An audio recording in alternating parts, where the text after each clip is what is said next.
Hi viewers, నా పేరు doctor Kranthi Kumar Reddy, consultant andrologist, J andrology and men's health. నేను మగవాళ్ళలో ఎటువంటి సెక్షువల్ సమస్యలు ఉన్నా, అంటే అంగస్తంభన, శీఘ్రస్ఖలనం లాంటి సెక్షువల్ సమస్యలు ఏదైనా ఉన్నా, లేకపోతే మగవాళ్ళలో సెక్షువల్ ఇన్ఫెక్షన్స్, ప్రోస్టేట్ ఇన్ఫెక్షన్స్ కానివ్వండి, లేదా టెస్టిస్ ఇన్ఫెక్షన్స్ అంటే బీర్జాలలో ఇన్ఫెక్షన్స్ కానివ్వండి, ఇలాంటి ఇన్ఫెక్షన్స్ ఏదైనా ఉన్నా, లేకపోతే మగవాళ్ళలో వీరికణాల కౌంట్లో కానీ కదలికలలో కానీ ఏదైనా ప్రాబ్లం ఉండి పిల్లలకి ఇబ్బంది పడుతున్నా, ఇటువంటి సమస్యలకు నేను ట్రీట్మెంట్ చేస్తాను. మాకు విజయవాడ, వైజాగ్, రాజమండ్రి మరియు నెల్లూరులో బ్రాంచెస్ ఉన్నాయి. అండ్ ఇప్పుడు కర్నూలులో కూడా బ్రాంచ్ స్టార్ట్ చేయడం అనేది జరిగింది. ముందుగా ఈ వీడియోలో నేను చెప్పే టాపిక్ క్రానిక్ ఎపిడైడమైటిస్ లేదా క్రానిక్ ఎపిడైడమో ఆర్కైటిస్ లేదా క్రానిక్ ఆర్కైటిస్, ఈ మూడు ఒకే పదాలండి. టెస్టిస్ అంటే బీర్జాల్లో ఉండే ఇన్ఫెక్షన్నే క్రానిక్ ఎపిడైడమైటిస్ కానీ లేకపోతే క్రానిక్ ఎపిడైడమో ఆర్కైటిస్ లేదా క్రానిక్ ఆర్కైటిస్ అని అంటారు. సో అసలు ఈ మూడు పదాలకి క్రానిక్ ఎపిడైడమైటిస్, ఎపిడైడమో ఆర్కైటిస్ లేకపోతే ఆర్కైటిస్, ఈ మూడింటికి ఉన్న డిఫరెన్స్ ఏమిటి, అండ్ ఈ బీర్జాలలో లేదా టెస్టిస్లో ఇన్ఫెక్షన్ రావడానికి గల కారణాలు ఏమిటి, దానివల్ల వచ్చే సెక్స్ మరియు సంతాన సమస్యలు ఏమిటి, అండ్ దానికి ఉన్న ట్రీట్మెంట్ ఆప్షన్స్ ఏమిటి అనేది ఈ వీడియోలో నేను డీటెయిల్గా చెప్తాను. ముందుగా క్రానిక్ ఎపిడైడమైటిస్ అంటే టెస్టిస్ పైన ఉండే ఈ రెడ్ పార్ట్ ఉంది కదండి, దీన్ని ఎపిడైడమిస్ అంటారు. ఓన్లీ ఈ పార్ట్లో కనుక ఇన్ఫెక్షన్ వస్తే దాన్ని ఎపిడైడమైటిస్ అంటారు.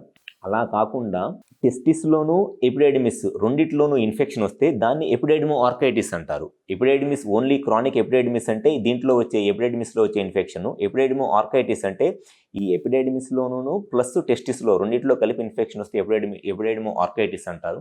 అట్లా కాకుండా క్రానిక్ ఆర్కైటిస్ అంటేనేమో ఓన్లీ టెస్టిస్లో ఇన్ఫెక్షన్ వచ్చి, అంటే ఎపిడైడమిస్లో ఇన్ఫెక్షన్ లేకుండా ఓన్లీ టెస్టిస్లో ఇన్ఫెక్షన్ వస్తేనేమో దాన్ని క్రానిక్ ఆర్కైటిస్ అంటారు. సో ఏదైనా సరే టెస్టిస్లో వచ్చే ఇన్ఫెక్షన్ ఓన్లీ ఈ ఎపిడైడమిస్లో వస్తేనేమో ఎపిడైడమైటిస్ అంటారు, ఓన్లీ టెస్టిస్లో వస్తేనేమో ఆర్కైటిస్ అంటారు, రెండిట్లో కలిపి వస్తేనేమో క్రానిక్ ఎపిడైడమో ఆర్కైటిస్ అంటారు. ఈ సెక్షువల్గా ఈ ఎపిడైడమైటిస్, ఎపిడైడమో ఆర్కైటిస్ లేకపోతే ఆర్కైటిస్ లాంటి ఇన్ఫెక్షన్స్ రావడానికి మెయిన్ రీజన్స్ ఒకటి ఇన్ఫెక్షన్స్. ఈ ఇన్ఫెక్షన్స్ టెస్టిస్లో రావడానికి ఒక మెయిన్ రీజన్ సెక్షువల్ ఎక్స్పోజర్, అంటే మల్టిపుల్ సెక్షువల్ పార్ట్నర్స్తో, ఇద్దరు లేదా ముగ్గురుతో ప్రొటెక్షన్ లేకుండా సెక్షువల్గా కలిసినప్పుడు ఇన్ఫెక్షన్స్ రావటం అనేది చాలా కామన్గా జరిగిద్ది. సో ఇటువంటి సెక్షువల్ ప్రాక్టీసెస్ ఎవరికైతే ఇద్దరు ముగ్గురుతో సెక్షువల్ పార్ట్నర్స్తో ప్రొటెక్షన్ లేకుండా కలుస్తారో వాళ్ళలో ఇన్ఫెక్షన్ రావడం అనేది చాలా కామన్గా జరిగిద్ది. సెకండ్ వచ్చేసి డయాబెటీస్, అంటే షుగర్ అనమాట. ఎవరిలో అయితే ఈ షుగర్ అనేది కంట్రోల్లో ఉండదో అటువంటి వాళ్ళలో కూడా ఈ క్రానిక్ ఎపిడైడమైటిస్ లేదా ఎపిడైడమో ఆర్కైటిస్ లాంటి ఇన్ఫెక్షన్స్ వస్తాయి. అండ్ కొంతమందిలో ఇంతకుముందు ఎప్పుడో ఇన్ఫెక్షన్ వచ్చేసి ఉంటుంది, వాళ్ళకి ఏదో ఒక ఇన్ఫెక్షన్ ఇంతకుముందు వచ్చేసి ఆ ఇన్ఫెక్షన్, ఆ టెస్టిస్లో ఉన్న ఇన్ఫెక్షన్ తగ్గిపోయింది. లేకపోతే యూరినరీ ఇన్ఫెక్షన్స్ వల్ల కొన్నిసార్లు ఈ టెస్టిస్లో కూడా ఇన్ఫెక్షన్ వస్తుంది. లేకపోతే ప్రోస్టేట్లో ఇన్ఫెక్షన్ వచ్చినా కూడా కొంతమందికి ఆ ప్రోస్టేట్ నుంచి ఈ సెమెన్లో ఇన్ఫెక్షన్ వచ్చేసి ఈ టెస్టిస్లో కూడా ఇన్ఫెక్షన్ వస్తుంది. ఇవే మెయిన్ కారణాలు ఉంటాయి. అయితే ఈ టెస్టిస్లో ఇన్ఫెక్షన్స్ రావటం వల్ల వచ్చే సమస్య ఏమిటి అనంటే, ఎప్పుడైనా సరే టెస్టిస్లో ఇన్ఫెక్షన్ వస్తే టెస్టిస్ అంతా చాలా బరువుగా, అనీజీగా ఉంటుంది. వాళ్ళు ఏ పని మీద కాన్సన్ట్రేట్ చేయలేరు. వాళ్ళ కాన్సన్ట్రేషన్ అంతా ఇప్పుడు ఆ టెస్టిస్లో ఉన్న అనీజీనెస్ మీదే వెళ్ళిపోయి పని మీద ఫోకస్ చేయలేకపోతారు. చాలా అనీజీగా ఉంటుంది. అండ్ వాళ్ళు క్వాలిటీ ఆఫ్ లైఫ్ కూడా తగ్గిపోయింది అనమాట. అండ్ సెకండ్ వచ్చేసి ఈ సెమెన్లో కానీ టెస్టిస్లో కానీ ఇన్ఫెక్షన్ ఉండటం వల్ల శీఘ్రస్ఖలనం లేదా ప్రీమెచ్యూర్ ఎజాక్యులేషన్ లాంటి ప్రాబ్లమ్స్ వస్తాయి. అంటే సెక్స్లో ఉన్నప్పుడు వీర్యం అనేది చాలా తొందరగా అవుట్ అయిపోయింది. 1 minute కన్నా తక్కువగానే టైంలో వీర్యం అవుట్ అయిపోయి సెక్షువల్గా చాలా ఇబ్బంది పడుతూ ఉంటారు. అండ్ ఇంకొంతమందిలో ఈ టెస్టిస్లో ఇన్ఫెక్షన్ రావటం వల్ల వీర్యకణాల కౌంట్ కానీ కదలికలు కానీ తగ్గిపోయి పిల్లలకి ఇబ్బంది పడుతూ ఉంటారు. అండ్ ఎక్కువ మందిలో ఈ బీర్జాలలో వచ్చే ఇన్ఫెక్షన్ వల్ల కామన్గా ఎదుర్కొనే ప్రాబ్లం ఏంటి అని అంటే, వాళ్ళకి అసలు ఆ బీర్జాలు అనేది ఎప్పుడూ బరువుగా ఉండి అనీజీగా ఉండి వాళ్ళు ఏ పని మీద కాన్సన్ట్రేట్ చేసుకోలేక చాలా అనీజీగా ఫీల్ అవుతా, ఎటువంటి ట్రీట్మెంట్ తీసుకున్నా వాళ్ళకి ఆ ప్రాబ్లంకి సొల్యూషన్ తరగక ఫైల్స్ పట్టుకొని హాస్పిటల్స్ వెంబడి తిరుగుతా సంవత్సరాలు యాంటీబయాటిక్స్ వాడుకుంటూ ఉంటారు. సో ఈ ప్రాబ్లంకి ఫస్ట్ మనము కారణం ఏమిటి, వాళ్ళకి ఇన్ఫెక్షన్ ఏ రకంగా వచ్చింది అనేది తెలుసుకోవాలి. ఏమైనా యూరినరీ ఇన్ఫెక్షన్స్ వల్ల వచ్చిందా, షుగర్ వల్ల వచ్చిందా, లేకపోతే సెక్షువల్గా ఏదైనా మల్టిపుల్ సెక్షువల్ పార్ట్నర్స్ వల్ల వచ్చిందా అనేది తెలుసుకోవాలి. ఫస్ట్ ఆ ఇన్ఫెక్షన్ కారణం ఏంటి అనేది తెలుసుకొని దాని తర్వాత సెమెన్ కల్చర్ కానీ చేసినట్లయితే దాంట్లో ఏమన్నా బ్యాక్టీరియా ఏమైనా ఉందా, ఆ బ్యాక్టీరియా ఏ యాంటీబయాటిక్ రెస్పాన్స్ అవుతుంది అనేది కూడా మనకు తెలిసిద్ది కల్చర్ సెన్సిటివిటీ టెస్ట్ చేయించుకోవటం వల్ల.